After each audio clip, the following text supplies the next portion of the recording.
Nous allons nous connecter avec Romane Dico. Romane, est-ce que vous êtes là? Bonsoir. Bonsoir. On va se faire une petite présentation express, ma chère Romane. Vous me corrigez si je dis une petite bêtise. Vous avez 23 ans. Ça marche. Vous tirez dans la catégorie ultime des plus de 78 kilos. Vous êtes championne olympique en équipe mixte au JO de Tokyo en 2021. Vous êtes championne du monde en titre et vous êtes l'une des têtes d'affiche françaises du tournoi de Paris que vous avez déjà remporté en 2020. On va commencer par une première question. Votre carrière a été influencée par Teddy, mais c'est pas le Teddy que l'on croit, c'est pas Teddy Riner, c'est Teddy Tango, le triple sauteur. Alors, vous allez nous expliquer votre lien, parce que les téléspectateurs qui regardent l'équipe du soir sont fans de sport. Voilà Teddy, et expliquez-nous, quel lien avez-vous avec ce grand champion français? C'est mon cousin, tout simplement. Et voilà. Et lui, il ne faisait pas de judo, lui, il faisait du triple saut. Et il vous a conseillé. Forcément, quand j'étais jeune, au début de ma jeune carrière, j'avais besoin de conseils de haut niveau. C'est pas facile quand on arrive, c'est un peu un milieu compliqué. Et d'avoir mon cousin Teddy qui était là pour me donner des conseils et pour m'aiguiller, forcément, ça m'a beaucoup aidé. Quand vous étiez jeune, il faut rappeler, vous n'êtes pas très âgé, Romane, vous avez 23 ans quand même. Voilà. En préparant notre discussion... J'ai commencé tôt. Oui, justement, en préparant notre discussion, j'ai découvert votre trajectoire fulgurante. Alors à 13 ans, vous commencez le judo et je vous cite comme une blague.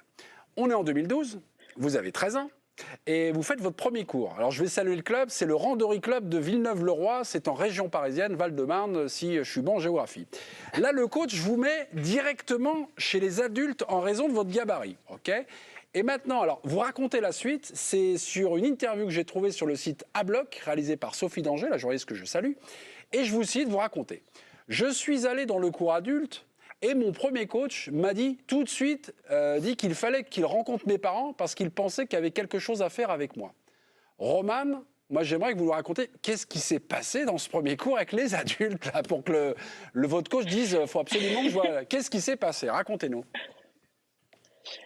Écoutez, j'avais 13 ans, donc j'étais déjà très grande pour mon âge et je pense qu'en fait c'est mon gabarit surtout qui l'a surpris.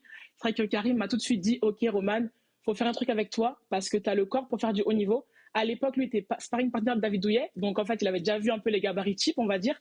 Et quand il m'a vu, il m'a dit directement, ok, le haut niveau, c'est pour toi. Mais ça vous a plu tout de suite? Vous avez tout de suite posé vos mains, on va dire, de manière un peu naturelle? Il y avait quelque chose de l'ordre du don? J'étais nulle au début, on ne va pas se le mentir, j'étais nulle. Mais c'est vrai que physiquement, je compensais beaucoup en fait parce que j'étais très grande, j'avais beaucoup de force. Donc en fait, la technique était compensée par le physique. Et donc tout de suite, ça m'a beaucoup plu en fait aussi de me dire que c'était un sport de combat. Et je pense qu'en fait, j'étais une combattante.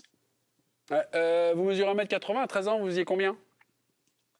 75 au moins déjà, je pense. J'ai Ouais, grandi très très vite. Okay. Alors, trajectoire fulgurante, puisque vous allez devenir championne de France à 17 ans, alors que vous n'êtes pas encore ceinture noire, et seulement donc 5 ans de judo derrière vous. Ascension express, mais pas sans réelle difficulté, puisque nous sommes en février 2017. Donc on est 5 ans avant, là, ou 6 ans avant, le temps passe. Vous faites le tournoi de Paris. Et mon petit doigt m'a dit que vous aviez mal vécu ce premier tournoi de Paris en 2017. Est-ce que c'est vrai ou c'est faux? Expliquez-nous. C'est vrai que c'est un peu compliqué pour moi parce qu'on me comparait du coup à l'autre Teddy, à Monsieur Riner. Et quand j'avais 17 ans, j'étais pas prête pour ça. Je pense que j'avais pas les épaules. Et j'arrivais dans le circuit, je venais d'arriver à l'INSEP. Tout allait très vite en fait au début. Et je pense que j'ai pas supporté cette pression, ce stress. Et j'ai mal vécu Paris. Mais après, les années plus tard, j'ai appris j'ai grandi, j'ai appris à gérer cette pression et aujourd'hui, je la gère beaucoup mieux. Je vais préciser parce que moi, ce que j'ai appris, mon petit doigt m'a dit également qu'après ce tournoi de Paris en 2017, vous avez tout de suite consulté, alors je ne sais pas si c'est un prépa psychologique ou une psychologue, je ne sais pas comment là, et est-ce que vous me confirmez cette info? Un préparateur mental. Donc vous me le confirmez. C'était quoi la teneur de vos discussions et finalement, qu'est-ce que vous avez conservé de cette discussion aujourd'hui? J'ai conservé beaucoup de choses. C'est vrai que c'est des méthodes en fait de concentration. Souvent, on néglige la partie mentale, alors que c'est hyper important. Pour moi, c'est autant important que le physique, que la technique, que la tactique. Et c'est vrai qu'en fait, à l'époque, c'était mon entraîneur qui m'avait dit, Romane, t'es très forte, tu seras très très forte, mais il faut que tu gères cette partie de ta carrière parce que la préparation mentale, en fait, est obligatoire, on va dire, dans le haut niveau. Et c'est vrai que c'est des mots-clés qu'on apprend, c'est des techniques quand on va pas bien, se recentrer sur soi-même. C'est un peu tout ça, en fait, ça dépend vraiment de mon besoin à l'instant T.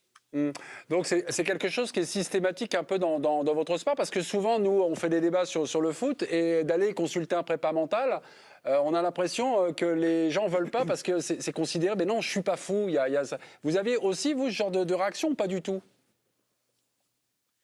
Pas du tout, parce que c'est vrai que dès le début, en fait, pour moi, c'était pas un tabou d'aller voir un préparateur mental ou un psychologue, parce que c'est vrai que souvent, on pense que c'est quand on a un problème qu'on va voir, alors que pas du tout. Des fois, tout va bien, mais c'est aussi important de garder cette rigueur, parce que pour moi, c'est vraiment de l'entraînement, en fait. On entraîne le corps, on entraîne le physique, on entraîne aussi le cerveau et le mental. Ok. Et la dernière consultation, c'était récent ou non? Plus du tout? Si, j'en suis encore, forcément, ça dépend des périodes. Il y a des moments où j'en vois beaucoup plus souvent, donc toutes les semaines, toutes les 2 semaines. Des fois, c'est plus éloigné, ça dépend vraiment de mon besoin. Et là, c'était il y a 2 semaines. Ok. Votre carrière est fulgurante, mais également extrêmement dense, puisqu'en 10 ans de judo, alors vous avez connu des succès, vous avez connu des défaites, ça c'est normal, c'est le sport de yo-yo, mais également il y a 2 blessures gravissimes à l'épaule et au genou. Conséquence, donc, il y a 2 championnats du monde que vous n'avez pas fait en 2018-2019. Et c'est là où revient le cousin Teddy Tango.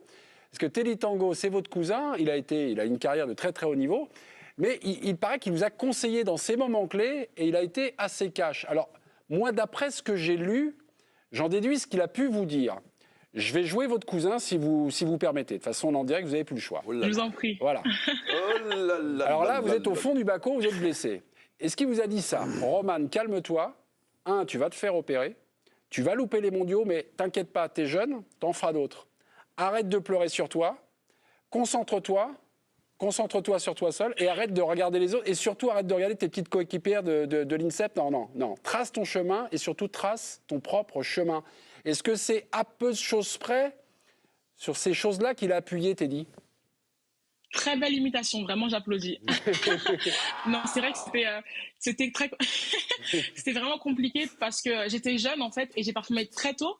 Donc, Ouais. je voulais tout vite. Je voulais gagner les mondes déjà, j'étais déjà préparée. Mais malheureusement, mon corps n'a pas suivi. Et c'est vrai que Teddy aussi a eu beaucoup de blessures dans sa carrière, malheureusement.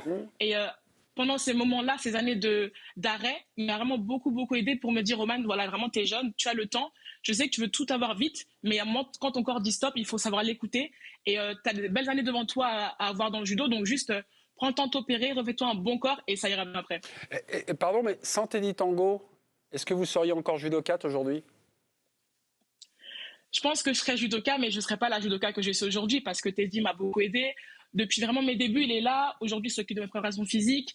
Vraiment, Teddy est un point clé de ma carrière, de ma jeune carrière. Ça, c'est sûr. Merci de votre réponse parce que je fais toujours la faute. Je dis judokate et vous dites judoka. Donc maintenant, voilà. Oui, voilà. on dit judoka. Non, oui, mais c'est bien sur les doigts. Merci beaucoup, ça fait mal. À propos de Teddy, j'ai eu l'autre soir dans l'équipe du soir, c'était lundi. On a eu Teddy Riner. Lui aussi, c'est la tête d'affiche donc du tournoi de Paris. Je lui ai demandé la petite question sur les objectifs. Alors il me dit oui, les objectifs pour moi, c'est la victoire. Mais il a précisé, c'était important pour lui, c'est aussi de savoir où il en est actuellement dans son judo. Est-ce que pour vous, c'est pareil ou c'est différent? Et je vous laisse la main. Forcément, les objectifs, c'est les mêmes, c'est de gagner. Hein. On est à la maison, on est à Paris, devant notre public, donc on veut la victoire. Après, on va dire qu'après les championnats du monde, pour moi, c'est vraiment plus pour confirmer ma position de leader de la catégorie. Aujourd'hui, je suis numéro 1 mondiale, donc j'ai vraiment à cœur d'enfoncer le clou, on va dire, de rester leader de ma catégorie et forcément, à 1 an et demi des Jeux Olympiques, de marquer encore plus son territoire. Ok. Et ça, c'est pas un facteur de stress? C'est ce que vous avez dit à votre préparatrice mentale, à la psy, là, c'est ça? De supporter la pression ou pas? Là, ça, c'est réglé, ça. Ça, c'est réglé, c'est bon. Maintenant, je suis devenue plus forte mentalement, ça se travaille encore, mais je sais que j'ai des objectifs et je vais tout faire pour y arriver. Roman Dico, on sera devant notre poste, on sera dimanche sur la chaîne de l'équipe, donc c'est dimanche, c'est le tournoi de Paris, avec, on le souhaite, une deuxième victoire dans cette épreuve. Pour vous, Roman, la conversation était magnifique, on croise les doigts, on vous dit merde, et on vous dit, allez au lit, vous avez besoin de vous reposer, parce que dimanche, il y en a qui vous attendent. Merci beaucoup, Roman. On sera là. Merci. On sera là.